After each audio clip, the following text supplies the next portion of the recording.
Ça va, toi? Ouais! Pas pareil. C'est légal depuis minuit, merde! Toi, tu viens de te lever, là. Ouais! Il est quelle heure, là?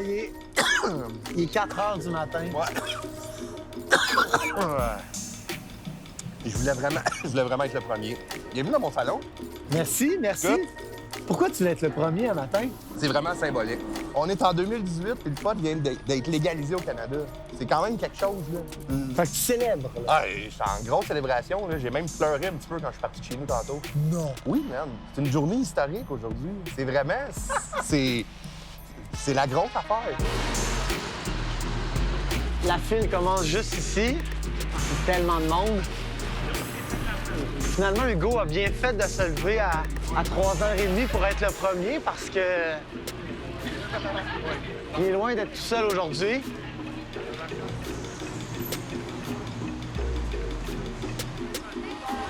Yeah! C'est parti! 4, 5, 6, 7.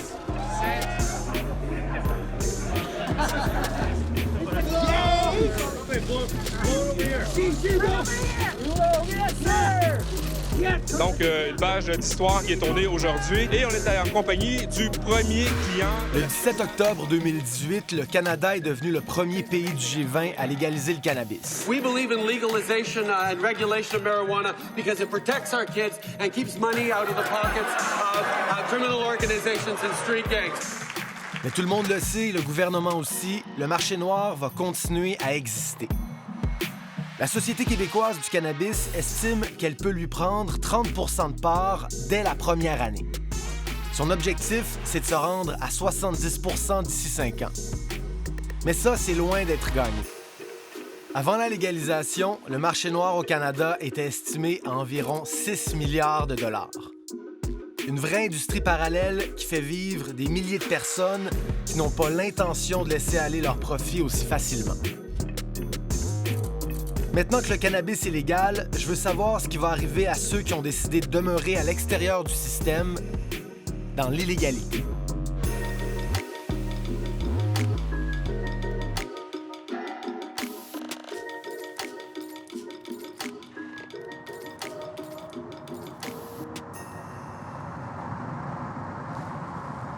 Ce matin, j'ai finalement eu un appel de l'agent Thibodeau de la Sûreté du Québec qui m'avisait qu'on pourrait assister à une opération de cisaille, qui est en fait l'escouade qui est responsable de couper, donc de saisir les plants de cannabis extérieurs. Donc, on s'en va dans un champ de maïs. Ça a été vraiment compliqué d'avoir accès à cette opération-là.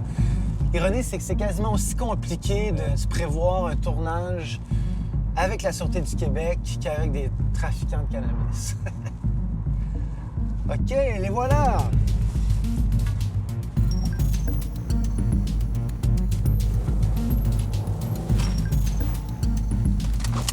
Salut, ça va? Ouais, Simon. Enchanté. Ah, c'est vous, M. Thibodeau. C'est bon? Je me mets derrière de même, là?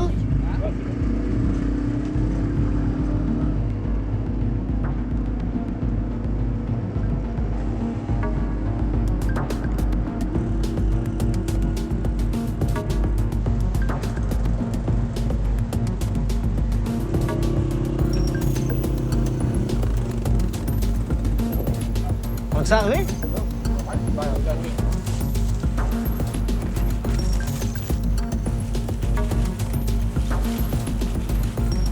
Ah, ça sent, hein?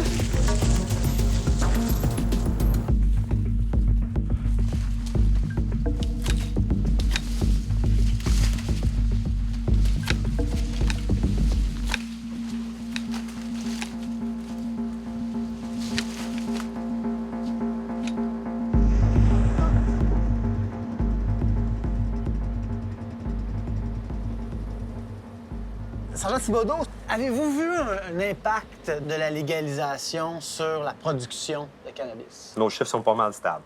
Ah ouais, quand même? Donc, on verra l'année prochaine s'il y a une baisse. Ouais. Mais c'est sûr qu'avec la nouvelle loi, il y a quand même un cadre légal qui va exister. Okay? Donc, il y a toujours des activités qui vont demeurer criminelles, c'est-à-dire production, culture de cannabis, le trafic, l'exportation, importation, et d'en vendre aussi. Donc, si on en cultive, puis on fait une vente, ou si on achète légalement, puis on décide de revendre à la suite, c'est illégal. Ouais. Il faut que les gens... Il faut démystifier tout ça, parce que les gens pensent qu'à partir du 17 octobre, c'est un free-for-all, c'est le Far West, que tout le monde peut vendre, consommer où ce qu'ils veulent. Légal ne veut pas dire déréglementé. Vous coupez quand même 300 000 plants par année. Et il en manque pas de potes au Québec, là. On se promène à Montréal, ça sent... Je veux dire, il en manque Si pas, on se fait là. sur l'année passée, il va en manquer 300 000 plants. Ouais. Il va au moins manquer ça. On pourrait avoir l'impression qu'on assiste à la dernière récolte illégale, mais c'est zéro le cas, là. Malheureusement, il va en avoir d'autres. Ouais. Ça serait irréaliste de penser que ça va être éradiqué l'année prochaine. Je pense pas.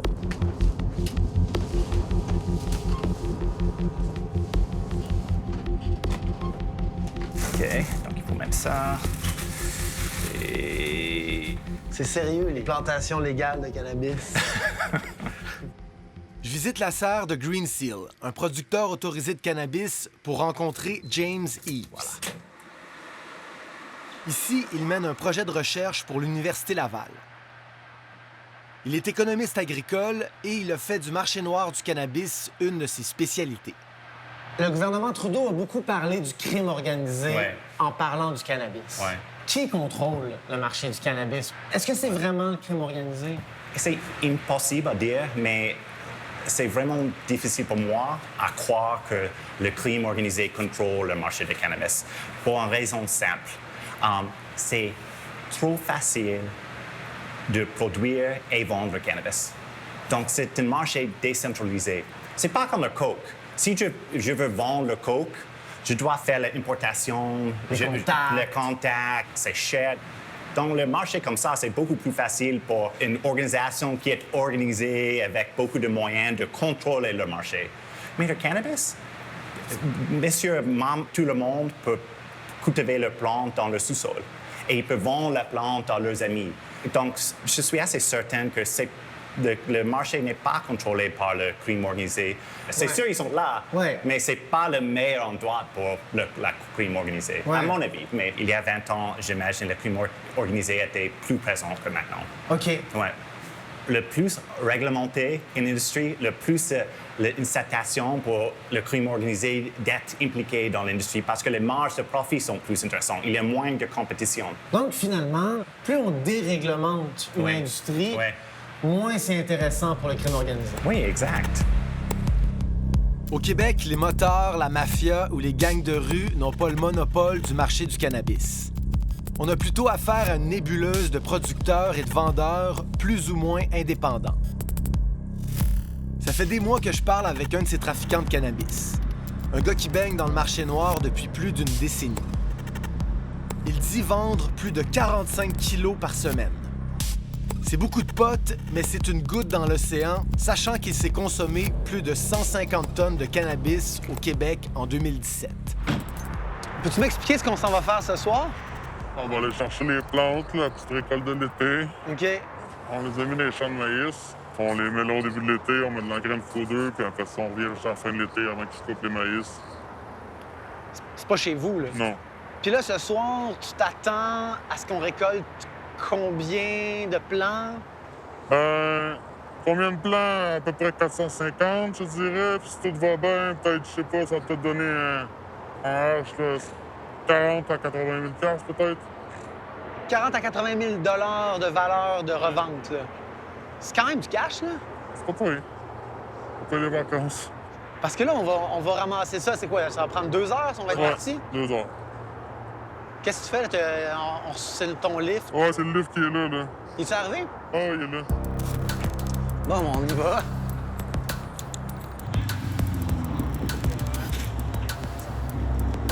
T'as-tu comment? T'as des poches, des sacs? J'ai des sacs à vidange de constructeur. Je prends de la série. On a une boîte. On va être bon. Puis il y a un gars qui s'en vient avec un pick-up et un trailer sans taux. Donc ça dedans.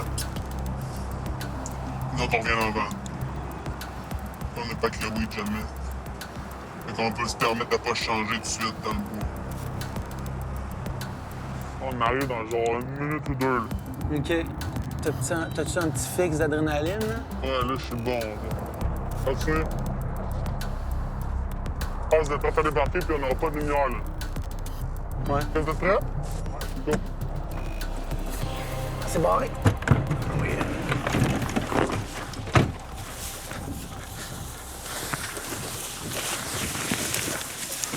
Fermez toutes vos lumières.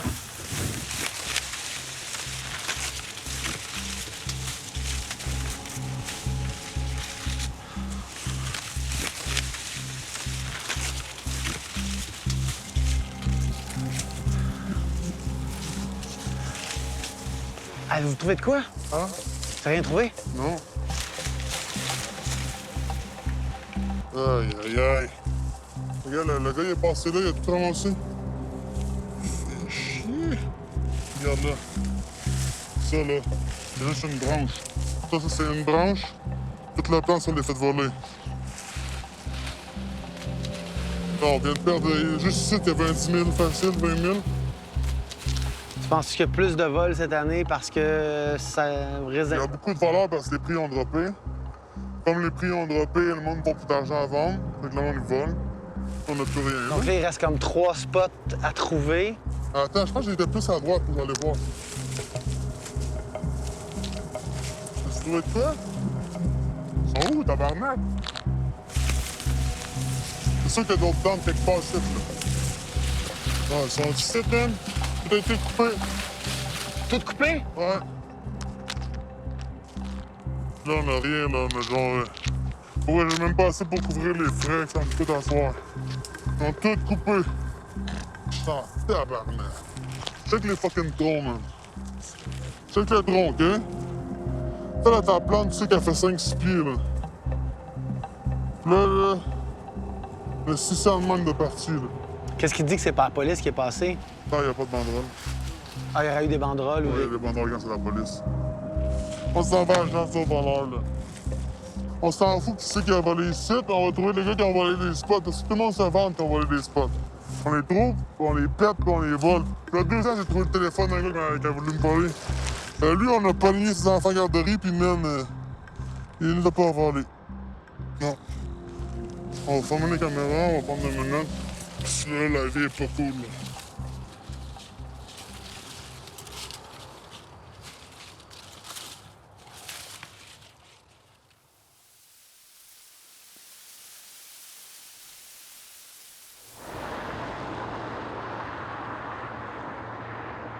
Peux-tu me dire quand est-ce que tu as commencé à voler des champs de cannabis? Ben, j'appelle pas ça voler, moi. Comment ça t'appelle pas ça voler? C'est ma job. Moi, c'est mon travail. J'ai des billes à payer, il faut que je vis. Puis, moi, vendre du crack, faire des intros, c'est pas mon fort. Fait que, il fallait que je trouve une façon de pouvoir payer mes billes puis manger dans le street, tu vois? Ouais. Mais tu voles quand même le fruit du travail de quelqu'un d'autre. Ben, tout le monde vole quelqu'un au bout de la ligne. Le gouvernement nous vole aussi. Tout le monde nous vole au bout de la ligne. Tout le monde se fait voler au bout de la ligne. Ouais. Tout le monde a sa place dans ce putain de système. Moi, ma place, c'est voler la pas.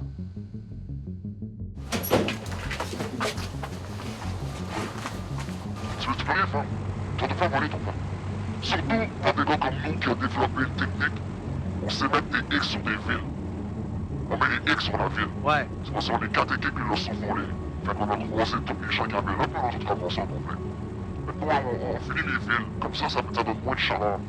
Pas stressant quand même quand vous débarquez dans le champ pour aller voler un champ qui vous appartient pas? Mais... Non, parce qu'on vole pas n'importe quel champ. Un gars qui a 200 000 places dans un champ, on va le protéger. Mais dis Joe Civic qui a mis 50 plans dans le milieu d'un champ, il n'y a pas personne qui surveille ça.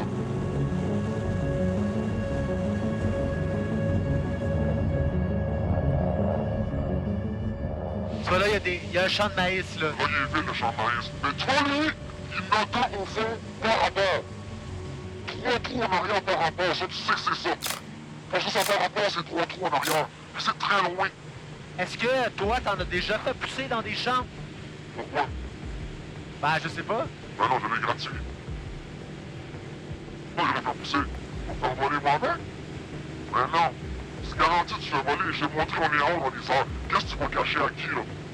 J'ai ma caméra, super zoom. J'ai mon GPS, j'ai mon œil de faucon. T'as rien à faire, là. T'es mort dans le film, mec. Toi, la ligue dans le champ qui est là, la grosse ligue qui est là, ouais, ça l'est. Sais-tu s'il y en a beaucoup des gens qui font ça comme toi? Ben oui, parce que, oh, tabarnak, check la ligue. Check la ligue, check ça. Ça va? J'avoue qu'on voit assez clairement ce qui se passe en bas, là.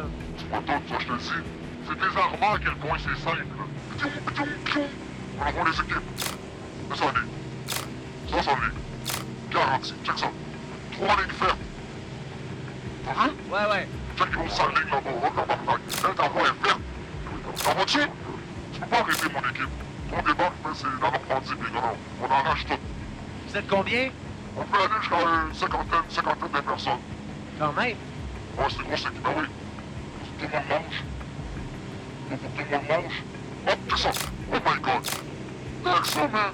Ça demeure que c'est les fruits de quelque chose de relativement immoral, là. Non?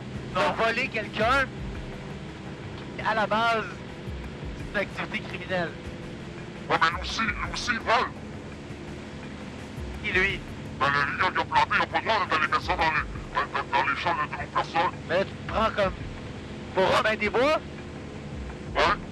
J'ai de la police. Là, la police. Moi, j'ai de la police. Hein? Parce que les gens veulent plus pousser après. Quand je pense dans ton secteur, ils veulent plus pousser après. Mais peut-être pas la police, ça se ramasse sur le marché noir quand même. Ouais, mais eux, on peut le faire faire. Ouais, mais eux, leur job, c'est d'éradiquer le cannabis sur le marché noir, ça revient au même? Non, ils vont pas aller dans les champs. Ouais, ils vont dans les champs. Ah, tu veux dire, tu leur fais gagner du temps? Ouais. Check lui, mon vol. Check lui. Moi, que lui, c'est vrai que ça calisse. On check. Ouais? Check, c'est bon. Son temps. Wow. Ok, on prend la maison. On va les payer. Je suis pas venu là, mais qu'est-ce que j'ai au moins 50 000. J'ai fermé la caméra, je vous ai donné.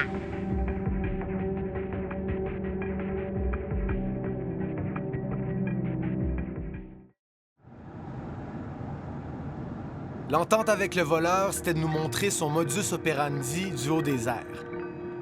Mais vers 21h, le même jour, il m'appelle et m'invite à le suivre dans les champs. On s'en va, là. Hein? Ça arrive, là. Ouais, c'est bon.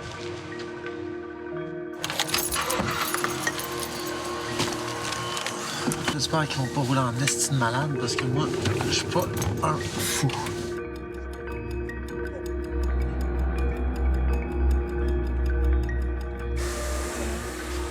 Embarqué? On part du char là-bas? Ici?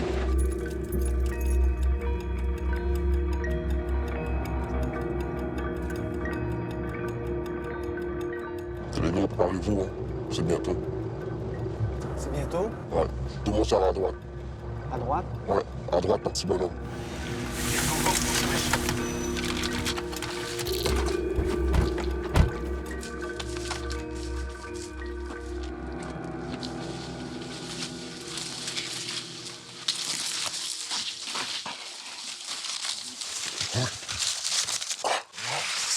C'est moi le noir, je l'ai dit. C'est moi la bête. C'est moi tout le monde dans les têtes. Tu comprends? Tu commences pas la planche. La planche, elle lève son bras. C'est comme ça que tu laisses le temps. Comme ça. Tu fais découper. Quand tu finis. Ma fille va à l'école privée, faut que je paye ça. Automne. Ces blancs sont bien. Ils sont bien, ces blancs. Ils ont tous les champs. Nous, les négros, on n'a rien. Fuck you.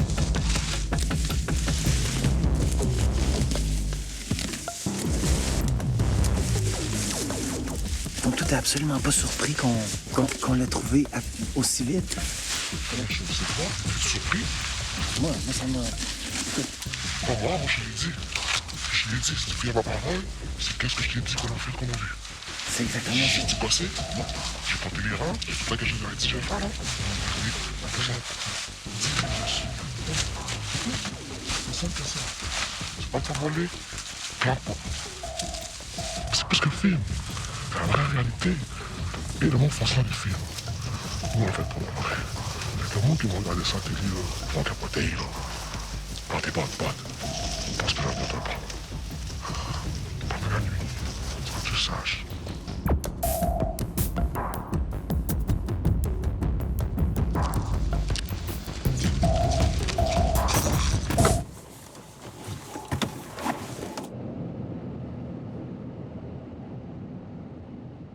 Le marché noir du cannabis, ça se passe pas seulement dans le champ à courir en pleine nuit. Il existe aussi une industrie plus sophistiquée. De retour à Montréal, j'assiste à Dabarnak, un événement privé sur invitation seulement où l'on trouve du cannabis sous toutes ses formes. Même si le pot est légal depuis le 17 octobre 2018, tout ce qui se transige ici est illégal. Parce que c'est la Société québécoise du cannabis qui a le monopole du domaine récréatif. Mais aussi parce que la plupart des produits vendus ici sont proscrits par la loi. So, like, you will see flower, right? But you will also see the extracts, you'll see the edibles, you'll see very innovative products, actually, things that they probably won't even have for many years. What you're going to see in here are craft entrepreneurs, and they're not being taken seriously. They're not being able to test their own products. Why aren't these people being listened to? Yeah. I've been spending the past 2 years supporting and helping this community, and all of them have the same thing to say, and that's that they feel forgotten, or they feel like they're not a part of this at all. And they are the actual people who built this and are sustaining it currently. Un de ces artisans du cannabis, c'est Hugo. On le connaît comme le premier client d'un des magasins de la SQDC à Montréal. L'ironie, c'est qu'il est aussi producteur de concentré de THC sur le marché noir. C'est une des substances psychoactives du cannabis avec laquelle il fabrique toutes sortes de produits. J'ai des bonbons vegan, des bonbons réguliers pour le monde régulier. Parce que les vegans aussi, on doit être high, tu sais. Après ça, j'ai du sirop. Ça, c'est pas mal plus, tu sais, comme il y a comme une mode, là, ces temps-ci, sur le, tu sais, le lean, là, la codéine, puis... Ouais, un peu... ouais, tu sais, comme rapper, les rappers qui ont des tatous d'en face, là, ils aiment bien ça, fait que... ouais.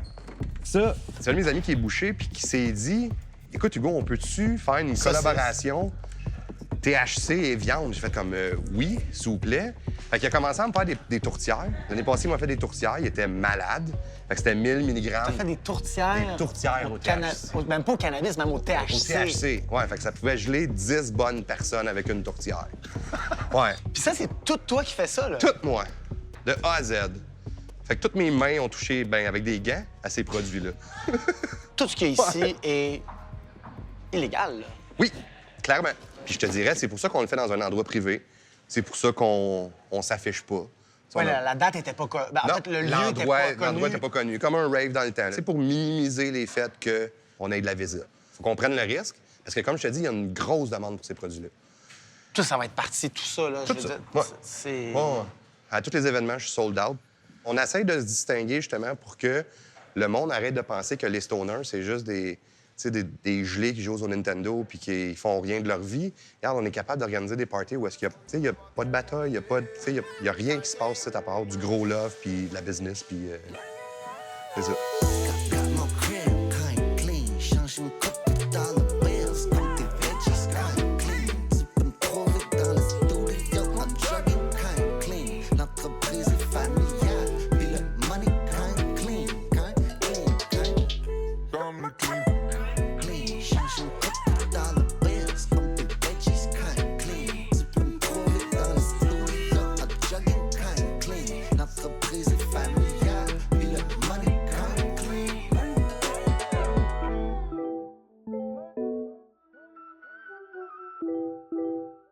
En 2001, le gouvernement fédéral a créé un programme de cannabis médical qui permet à des patients d'en consommer avec l'autorisation d'un médecin. Chantal Arroyo opère la clinique La Croix-Verte dans l'illégalité, mais elle est tolérée par les autorités depuis 4 ans. Elle fournit du cannabis qui provient du marché noir à des personnes malades qui n'ont pas nécessairement de prescription. Allô? Salut. Ça va? Ça va, toi? Oui.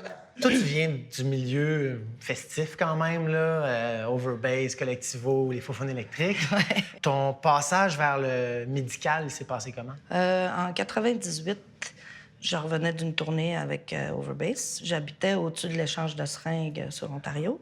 J'avais un petit chien, j'ai sorti pour le promener. Elle a ramassé un sac en sortant de l'échange de seringues parce que c'était fermé. Fait que les gens avaient juste droppé le sac rempli de seringues en avant de la porte. Moi, j'ai pas vu où est-ce qu'elle a ramassé le sac. Fait que quand je suis arrivée au coin, je me demandais qu'est-ce qu'elle a dans la bouche. J'ai voulu y enlever, elle a tiré dessus, puis ça m'a tout piqué à la main. Quand j'ai regardé dans le sac, il y avait une dizaine de seringues full blood. Puis je suis arrivée à Notre-Dame, ils m'ont dit ils sont positifs à l'hépatite, on ne donne pas le choix, il faut qu'on te fasse la trithérapie. Puis je retourne voir le doc, puis je dis je suis pas capable de manger, je suis pas capable de dormir, je vomis, tu sais, c'est comme ça marche pas, je suis pas bien du tout, je serais pas capable de faire ton traitement. On sort du bureau, puis il me chuchote va te chercher du pot. Je dis pardon? Va te chercher du pot, ça va t'aider à manger, ça va t'aider à dormir, ça va te calmer, ça va t'enlever l'anxiété, ça va t'enlever le maux de cœur. Quoi? T'sais, attends, là. Fait que là, pour la première fois, ça me pétait dans la face que, attends, puis quand t'es malade puis que t'en as besoin pour vrai, qu'est-ce que tu fais? Avant la légalisation d'octobre 2018, le Collège des médecins du Québec décourageait ses membres de prescrire du cannabis. En raison du manque de recherche clinique, la plante n'est toujours pas reconnue officiellement comme un médicament par Santé Canada. Pour Chantal Arroyo, il ne fait aucun doute que le cannabis a des vertus thérapeutiques et elle en fournit à plus de 2000 clients en marge du système de santé. Nous, on travaille avec des biologistes, dont un docteur en biologie moléculaire, qui forme tous nos employés, qui nous fait des formations aux 3 mois. Puis moi, ça fait 12 ans que je travaille là-dedans à temps plein, plus que 40 heures par semaine. Nos producteurs, on teste souvent leurs produits. On fait faire vraiment tout, là. Les terpènes, les contaminants. On a plus que 2000 patients. Puis tous ces patients-là nous sont envoyés par des centaines de médecins du Québec. C'est une hypocrisie, ça, tu penses? C'est une hypocrisie majeure. On vit l'ère où est-ce que les gens sont écœurés de prendre des opiacés. Ils sont tannés d'aller chez le médecin puis de se faire prescrire une pilule, puis une autre pour son foie, puis une autre pour ses reins, puis une autre pour sa gorge, puis que ça détruit ses dents, puis que, tu sais, tout ça, les gens sont tannés. Les personnes âgées ont jamais été autant dans la médication que là, on essaye de leur en faire prendre. Les enfants de ces personnes âgées-là, ils capotent, ils se disent, pas vrai, là, je donnerais pas de la morphine puis du Dilaudil à ma grand-mère, là. Mais toi, lorsque tu t'acceptes de vendre du cannabis à un client, un patient, cette personne-là n'a pas nécessairement une prescription ou n'a pas une prescription. N'a pas une prescription. 80 de ma clientèle n'a pas de prescription. T'sais? Mais nous, notre point, c'est que tous les gens qui ont ici, techniquement, ont un dossier médical qui est admissible. Pour plein de monde, ça fait comme « Oh mon Dieu! » Mais tu sais, je suis illégale depuis 4 ans, là, techniquement. Selon la loi, tu sais, selon mes avocats, il n'y a pas de grille, là. T'es légal ou t'es pas légal. L'opération de Chantal Arroyo est tout à fait illégale et elle ne s'en cache pas. Albert Crespin a lui aussi ouvert un réseau de dispensaires dits médicaux. Mais lui soutient opérer dans les limites de la loi. Au Canada, en plus de pouvoir consommer du cannabis, les patients qui détiennent une prescription ont le droit d'en faire pousser eux-mêmes ou de mandater quelqu'un d'autre pour le faire. Bonjour, bonjour. Bonjour, bonjour. Moyennant une somme d'argent, Albert Crespin exploite ce filon en mettant en relation des patients et des producteurs désignés à travers une association et un réseau de dispensaires. All right, guys. Everybody out. Quelqu'un qui consomme ou qui trouve le besoin de consommer du cannabis a une raison qu'on peut dire médicale pour le consommer. Que ça soit une personne qui a un problème à socialiser, là. Littéralement, juste ça, une personne qui n'est pas capable d'être en public, qui a des problèmes à socialiser, c'est un symptôme médical d'une façon. Puis il y a un docteur quelque part qui va comprendre ce patient-là de cette manière-là. Chaque docteur le voit différemment. Donc, finalement, le médical puis le récréatif, il n'y a pas grande différence. Ça dépend. Bien, comme tu le mentionnes, il n'y a pas tant de différence. Pour toi... De la façon que moi, je le vois, toute la consommation de cannabis est médicale. Un permis de cultivation est émis de cette manière-là. Le nom du patient, le nom du responsable, le nom du cultivateur, le nombre de grammes qu'il a le droit de cultiver. 950... 9855... Par année, ça? En tout temps. Cette personne-là peut produire jusqu'à 1000 grammes en tout temps. 10 000 grammes en tout temps. 10 000 grammes en tout temps. Ça veut dire qu'elle a le droit d'avoir... Comme toi, tu as le droit d'avoir une... Tu me feras pas croire que 10 000 grammes, c'est pour de la consommation personnelle. Bien, je vais te faire comprendre une affaire. Tout de suite, on va mettre les choses logiques tout de suite. Moi, là, je fume tous les jours 40 grammes de pot. Tu fumes 40 grammes de pot par jour. Tu me crois pas? Ben, Tu me dis, non. regarde, je te crois, là. Non, mais je vais t'expliquer. Parce que je vais te dire pourquoi. Je t'ai vu fumer 3 battes depuis qu'on est arrivé ici. Ouais, mais je vais te montrer pourquoi c'est logique. Parce que les 3 battes que tu m'as vu fumer, j'ai pas fumé du pot, moi, là. Je fume du hash. Combien de hash combien de pot ça me prend pour faire du hash? C'est ça la question. Fait que si une personne comme moi, je consomme que 3 grammes de hash par jour, ça me prend au moins 20 à 30 grammes de pot pour pouvoir faire 3 grammes de hash par jour. Quand tu cultives, tu vas cultiver pendant 3 mois, puis là, pendant 3 mois, tu n'auras plus de médication. Il va falloir t'attendre un autre 3 mois pour avoir de la médication. Fait que ce 10 000 grammes doit te durer le 3 mois au complet. OK, je suis d'accord. On s'entend? 10 000 grammes, 200 plants, un patient, c'est beaucoup. C'est beaucoup, mais des fois, j'ai vu des patients en manquer. En manquer avec 10 000 grammes? Oui. Parce qu'ils ont mal poussé. Ils ont eu des bibites dans leur récolte. Il y en a qui sont morts en première moitié. Il y a eu des erreurs, il y a eu de la perte, il y a eu... Oui, mais c'est de la perte, il n'y a pas 10 000 grammes. En tout cas, whatever, c'est pas grave. Mais... Non, oui. Non, le 10 000 grammes, c'est ce que tu as le droit d'avoir, mais c'est pas ça qu'ils ont cultivé. Normalement, des fois, ils ont peut-être cultivé le double, sauf qu'ils sont obligés de le détruire. Est-ce qu'il y a du cannabis qui est produit par le biais de la dissociation qui se retrouve sur le marché noir, tu te crois? Dans le fond, tu me demandes si les cultivateurs sont 100 honnêtes sur les chiffres de cultivation et de distribution. Ouais. En bout de ligne, on peut pas savoir. Moi, je pense qu'il y a des cultivateurs intègres qui, eux, vont prendre la médication puis le surplus vont le détruire tel qu'il faut pour pas prendre de risques. Ouais. D'après moi, c'est très logique. Est-ce que tout le monde le fait? Je vais te poser une autre question. Est-ce que tout le monde paye ses taxes? Il y en a du monde qui les paye pas. Ouais. Fait que c'est un petit peu pareil. Avant de fonder l'Association des consommateurs de cannabis médical du Québec, ouais. Tu travaillais dans quel domaine? T'étais-tu dans le cannabis déjà? Bien, j'ai toujours eu une passion pour le cannabis. De profession, je faisais du hash, dans le fond. OK. Et je continue de faire la même chose. C'est quand même un dream come true. Fait que toi, t'es de ces gens qui sont partis de l'industrie illégale, entre guillemets, puis qui se sont éventuellement... Ils ont trouvé une place dans l'industrie légale. Ouais, qui ont trouvé leur place. Comme Johnny Walker, comme Jack Daniel, comme tous les gros mobsters qui vendaient l'alcool dans le temps. Quand ils ont trouvé l'opportunité de rentrer dans le blanc, ils ont fait leur transition. Ouais. Et ils ont gagné de cette transition-là. Puis j'ai l'intention de gagner de la mienne aussi. 10 000 grammes. Ça, c'est énormément de cannabis pour une seule personne, même une fois transformé en huile ou en hashish. Pour voir de mes yeux ce que ça représente comme quantité, je visite une serre qui opère avec ce genre de permis. Le producteur m'a demandé de conserver l'anonymat, même si l'opération serait tout à fait légale.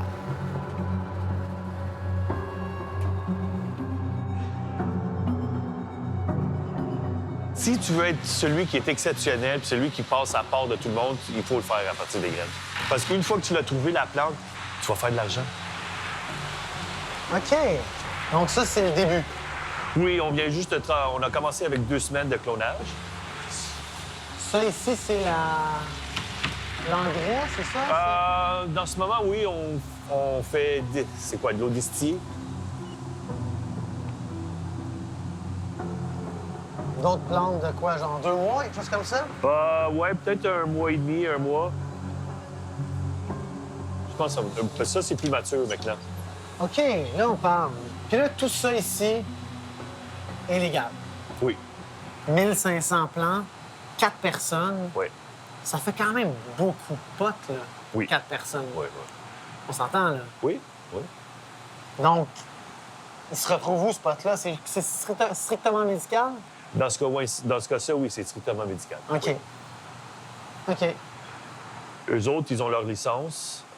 On donne leurs produits pour leur quantité. Puis ils font ce qu'ils veulent avec. C'est ça, exactement.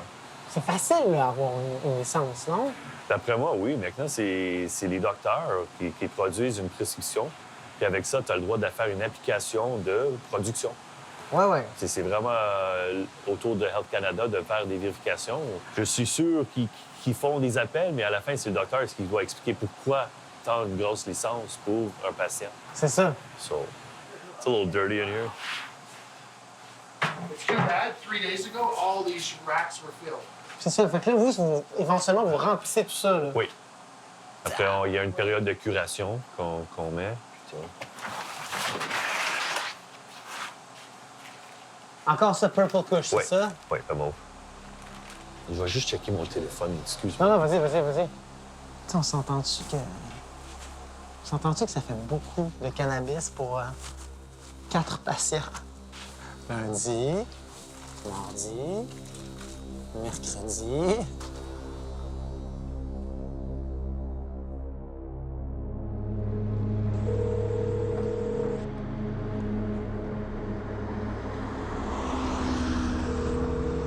Quelques semaines après notre première rencontre, j'essaie de joindre Albert Crespin pour prévoir un autre rendez-vous. Yo, Albert, c'est Simon Coutu, ça va? Écoute, je t'appelle pour savoir si ça fonctionne pour la rencontre de lundi, c'est ça qu'on s'est dit? On s'était dit qu'on irait voir dans une salle puis dans une de tes shops là, pour la suite du documentaire. Je vais vous dire honnêtement, en ce moment, ça va pas être c'est pas un bon moment pour moi. OK. La Sûreté du Québec s'attaque aux dispensaires illégaux. Charel, 3 perquisitions ont été menées sur le territoire. Des comptoirs de services qui disaient offrir du cannabis à des fins médicales, mais la Sûreté du Québec, avec des enquêteurs là, du crime organisé, a indiqué que ces commerces possédaient du cannabis et des produits en vue d'en faire le trafic de façon illégale. Certains dispensaires franchisés de l'entreprise d'Albert Crespin, le 710, étaient visés par ces perquisitions. Depuis des mois, toutes mes sources m'indiquent la même chose. Le cannabis produit avec des permis médicaux individuels inonde le marché noir. En date du mois de septembre 2018, près de 4000 Québécois avaient ce genre de permis, une augmentation de plus de 40 % en 6 mois. L'offre est plus grande que jamais. En 2 ans, le prix du gros de certaines variétés a baissé de moitié. Et ça, c'est beaucoup dû aux permis médicaux. Comme tant d'autres, Chantal Arroyo de la clinique La Croix-Verte achète illégalement les surplus de cannabis des patients. Mais il y a quelques mois, elle s'est inscrite au programme fédéral de microculture qui lui permettrait sa propre production à petite échelle. Mais là, présentement, ton approvisionnement, c'est ça le problème, là. C'est que tu t'approvisionnes... De gens qui ont des licences de Santé Canada.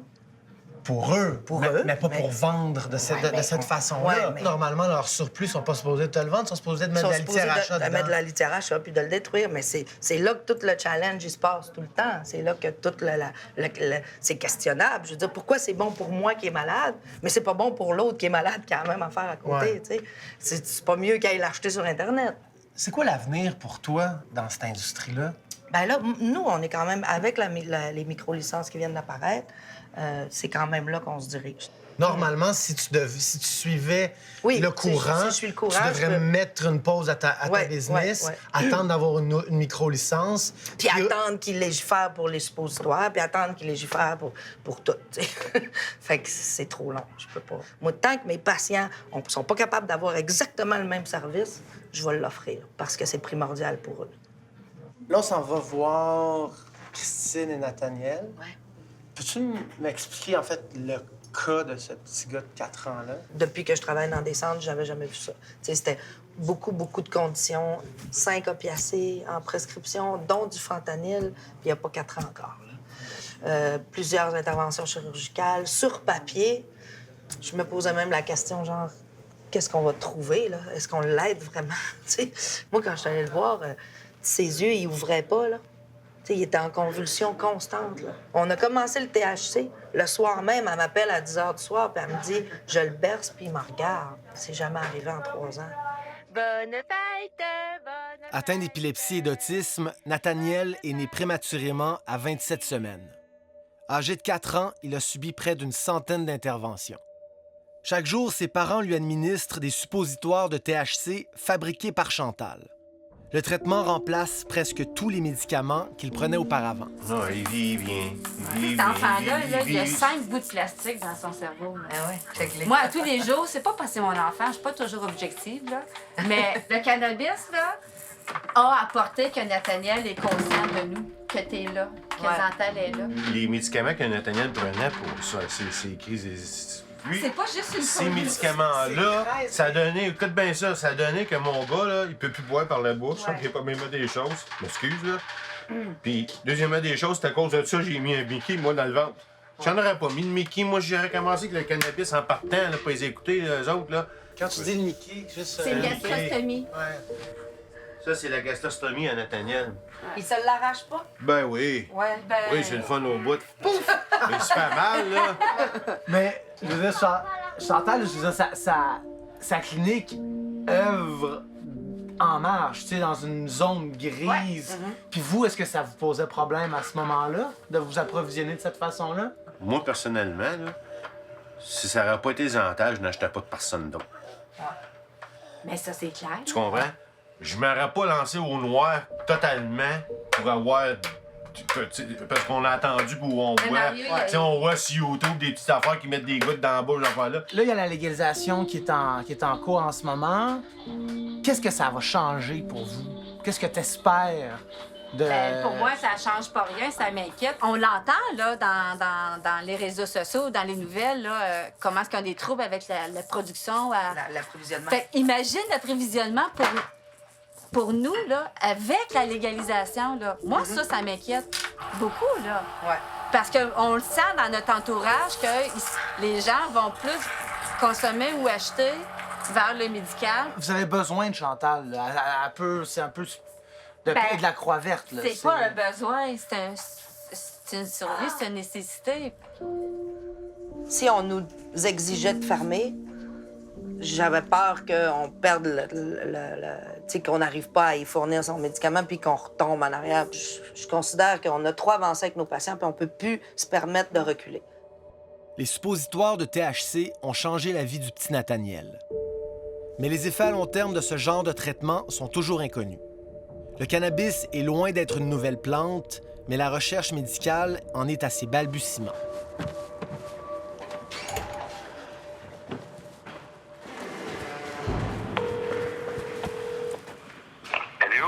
Yo, Hugo, on est là. On est devant la porte. Oui, moi, tout à l'heure. Ouais.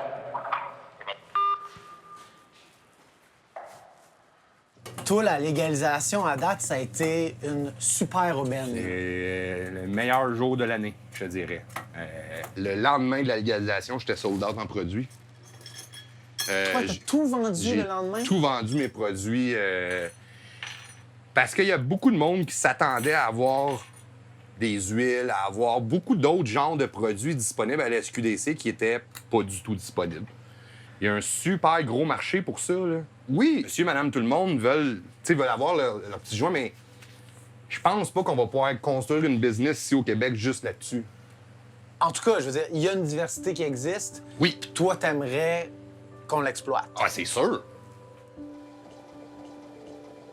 Toi, tu fais un peu comme l'équivalent, entre guillemets, de l'alcool à 99 là, Ouais. tu sais, de THC. Ouais, donc c'est un distillé de THC qui va être testé en laboratoire à 90 plus. Mais c'est fort, là. C'est ce qu'il y a de plus fort sur le marché en ce moment.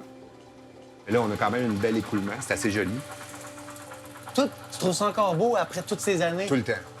Puis ça, là, ça, c'est le money shot sur Instagram. Ouais, je sais. Ça, là, il y a du monde là, qui vont jouir là-dessus, là, sur une shot de même. Là. Toi, t'aimais ça, les cours de chimie au secondaire? J'en ai jamais eu. J'ai un secondaire 3, moi, Simon. T'as un secondaire 3? Fait que je me suis jamais rendu à avoir des cours de chimie. Mais t'aurais été bon? Peut-être. Tu vois ça comment, en fait, la légalisation? Pour toi, qu'est-ce que ça va faire au cours des prochaines années? Qu'est-ce que tu souhaites? Je souhaite que ça soit légalisé. Je souhaite que les extraits soient permis. Je souhaite qu'on ait des produits comme ça disponibles à la SQDC. Moi, si demain matin, je peux faire ça légalement, en ayant une job du lundi au vendredi de 9 à 5, ma vie est comblée. Je vais faire ce que j'aime. Je vais être payé légalement. C'est ça que je veux.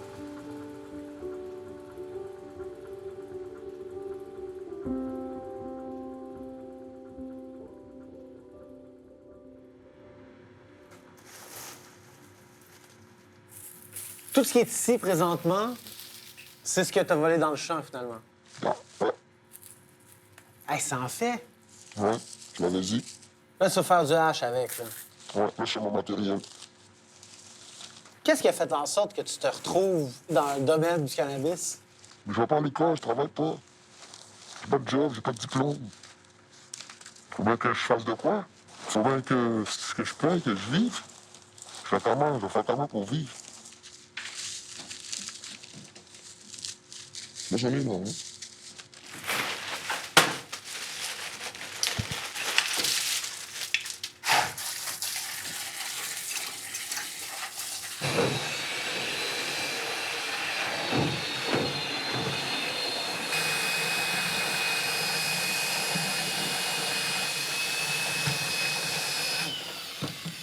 Là, on va regarder la mousse.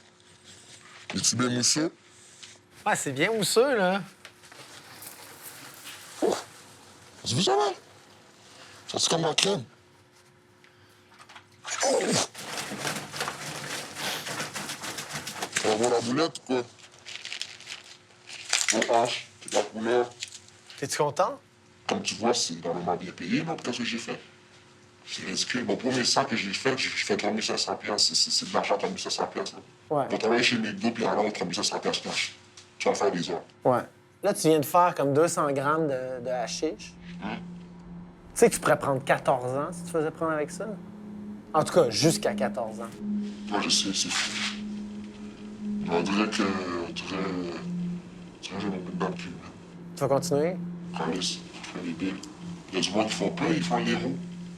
Ils vont faire tanner la cocaïne, toute sa force, ça tue du monde. Ça les rend fucking fous, ils font des crimes. Il y a le hache, pas ça à quelqu'un, man. Tu vois bien, ils sont fucking déphasés. Ils sont mongols. Mais quand même, 14 ans, toi, ça te fait pas réfléchir?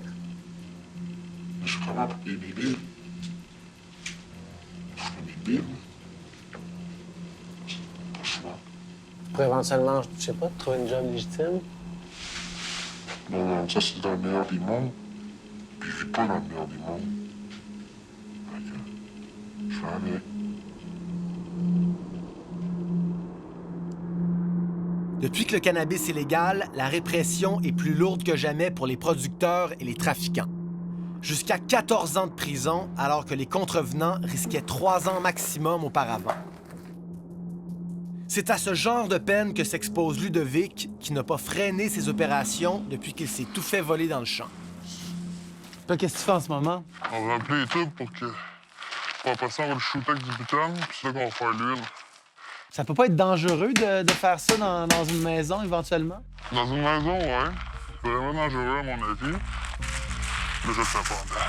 Parce qu'on s'entend que si tu shootes une centaine de bouteilles de butane... Il s'agit d'une cigarette, d'une étincelle... Ben, juste de la statique des bas. 2 fois, c'est arrivé à mes amis à cause de la statique des bas. Sur le tapis. OK, fait que c'est dangereux pour vrai, là. Ah ouais? Hey, toi, tu fais ça à l'artisanal, là, quand même, hein? Ben, j'avais acheté tous les setups puis je trouvais que c'était de la merde. That's it. On peut pas travailler.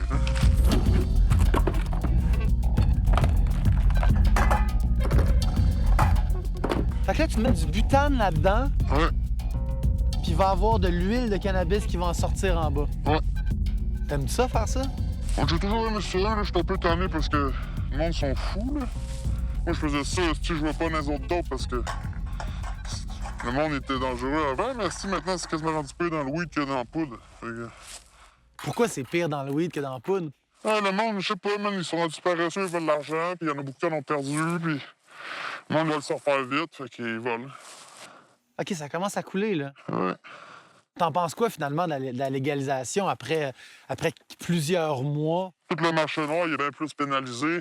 En peine, la prison est plus grosse, les amendes sont plus grosses. En fait, t'as des amendes que t'en avais pas avant. Fait que je pense que c'est juste rendu plus criminel maintenant que c'est légal, tu sais. Fait que toi, tu penses que ce qu'ils voulaient faire, soit enlever ça des mains des criminels, c'est pas du tout en train d'arriver, puis c'est pas à veille d'arriver non plus, là. À mon avis, c'est arrivé juste dans les mains d'autres criminels qui sont plus légaux, là, mais... Mais toi, ça te tenterait-tu d'en faire partie de cette industrie-là, légale? Ben... Je veux dire, tu pourrais me parler puis tu serais pas masqué, là. Ouais, mais ça coûte des millions aussi pour être légal. C'est pas comme si... Donc c'est pas accessible pour les petits joueurs comme toi. Non. Fait que là, toi, tu te vois où, genre, dans 5 ans dans cette industrie-là? 5 ans, j'aimerais bien savoir finir, je te dirais. C'est vrai? Ouais. T'es tanné, là? Changer d'autres choses. D'autres projets en tête que de faire ça. T'es-tu tanné du risque ou t'es tanné... Non, changer de... Il y a d'autres choses qui sont le fun dans la vie que de vendre la dose. Je me fais pogner, je peux voyager. Donc, c'est ça, c'est le risque, là, qui te stresse, là. Non, ça stresse pas, c'est juste que, tu sais, ça vaut... Ça vaut-tu la peine, là? C'est ça.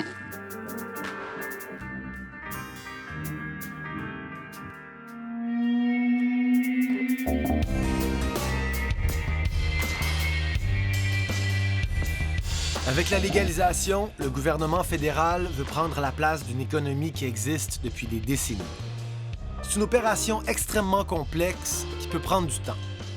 La réalité, c'est que les consommateurs ne changeront pas leurs habitudes du jour au lendemain.